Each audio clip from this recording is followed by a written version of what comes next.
Morris না কেন? তোর জন্য কোথাও যাইতে পারি না, কারোর সামনে মুখ দেখাতে পারি না। তুই বললে আমরা বাঁচি।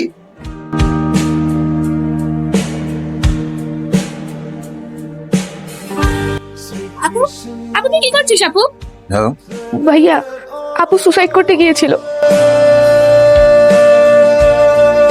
এই তুমি কি চাও এখানে? আমার বাসায় কেন আসছো? আমার সর্বনাশ করে কি তোমার মন ভরে নাই? কেমন তো করছে কেন? এই তো খোলো, দরজা খোলো বলতেছি।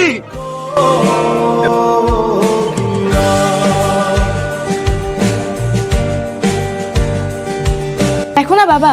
কি দেখবো? আমাদের পরিচয় দেওয়া নিশ্চয়ই কোনো দরকার নাই আপনাদের, কারণ আপনারা তো অলরেডি আমাদেরকে চিনেন। মানুষটাকে আমি কিস করছি, কিন্তু কিস মানুষ কাকে করে? বাবা তার মেয়েকে করে, মা তার ছেলেকে করে, ভাই তার বোনকে করে, বোন তার কখনো কখনো আমরা কিছু প্রিয় জিনিসকেও করি। আমিও কিস করছি এই মানুষটাকে, কারণ এই মানুষটাকে আমি ভালোবাসি, ভালোবেসে কিস করছি। মানুষটা আমার অনেক প্রিয় যে তাই। কিন্তু আপনারা তো রীতিমতো হাসির পর্যায়ে নিয়ে গেছেন।